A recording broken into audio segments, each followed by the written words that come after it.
Depresivnost kod dece i mladih je sve češći slučaj. Razlozi su različiti. Najbitnije je depresivnost sprečiti na vreme i ne dozvoliti da se nastavi i kasnije uzme mnogo ozbiljnije razmere. Sa nama ovog jutra u studiju je Tatjana Firevski-Jovanović, psiholog i psihoterapeut. Dobro jutro i dobrodošli. Dobro jutro. Pa prvo ćemo, pošto moramo skrenuti pažnju roditeljima na depresivnost kod dece, recite nam koje su to kako se manifestuje depresivnost, kako da je prepoznamo?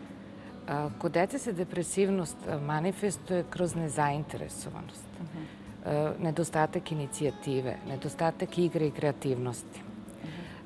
U današnje vreme, mislim, ne mogu kažem sad da se to ranije nije dešavalo, ali je postalo sada suviše učestalo da dolaze roditelji sa decom koja su vrlo mlada, mislim, nisu još tinejdžeri. U tinejdžerskim godinama je to manje više normalna pojava, promenljiva raspoloženja, neraspoloženje, tuga iz ljubavnih razloga i tako dalje. Međutim, kod dece od 7, 8 i 9 godina to nije bio čest slučaj ranije. Sada se pojavljaju, znači, deca koja imaju problem sa radoznalošću, inicijativom, životnom radošću uopšte. I mogli bismo reći da to nije klinička depresija, ali jeste depresivno raspoloženje koje je neuobičajeno za uzrast. Znači, kad govorimo o starima, depresija je učestala pojava. Mislim, kad govorimo o adolescentima i pubertetlijama, tu i tamo neka depresivna raspoloženja su manje više normalna pojava. Međutim, kod mlađe dece to nije, mislim, uobičajeno i nije normalno i posledice nedostatka komunikacije, nedostatka ljubavne i duhovne veze sa roditeljima. Najčešće su roditelji jako zaposleni, uglavnom organizuju svoju porodicu kao društvenu organizaciju, znači na nivou obaveza, sve funkcioniše, dete uči, ide na engleski, ide na klavir, ide na sport i sve ide po programu dnevno.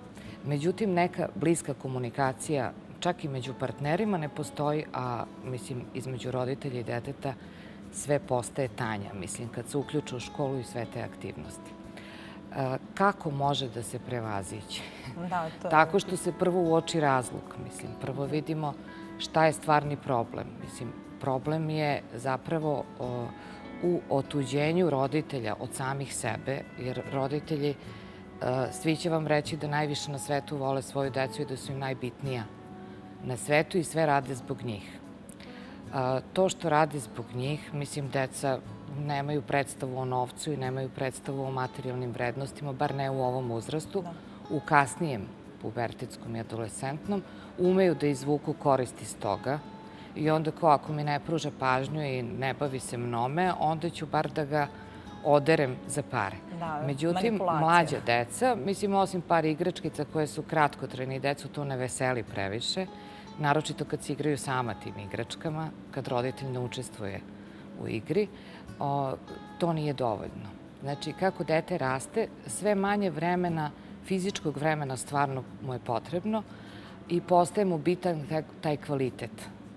A kvalitet vremena u mlađim uzrastima, recimo do školskog uzrasta, mislim, nema veliku vrednost. Ako roditelj provede 10-15 minuta sa detetom, to ni u kom slučaju ne može biti kvalitetno vreme.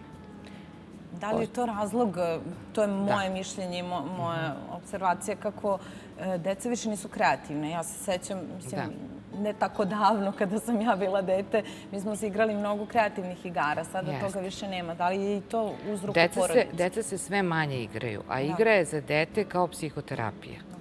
Znači, kroz igru je projekcija, odigravanje nekih problema, fantazija. Kreativna igra je lekovita za svako dete. Međutim, deca su orijentisana na samoću, sada na kompjutere, na televiziju, na igrice, na mobilne telefone i sve manje se druže. Čak i kada dolaze društvu u goste, oni sede za kompjuterom ili igraju PlayStation ili igraju neke kompjuterske igrice, malo komuniciraju. Znači, taj nedostatak komunikacije zapravo je gubitak, mislim, kontakta sa sobom i kontakta sa drugim. To se isto dešava i među parovima. Ali to je sve uzrok u odnosu roditelja. Roditelja prema detetu, da, jeste. Zapravo roditelj je kreator odnosa. roditelj je kreator tog odnosa. Dete traži, ne dobije, povlači se, više i ne traži, vidi da nema svrhu.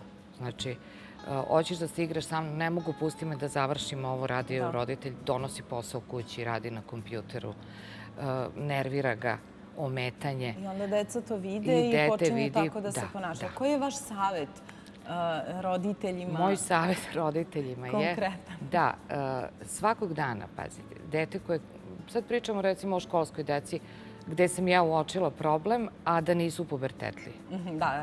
Da je vrlo učestalo. Znači, deca koja su stvarno onako, ni do čega im nije, čak ono, bilo kakva kazna više nema uticaj na njih, jer su se odrekli svih želja i potreba. To je već uveliko put u depresiju.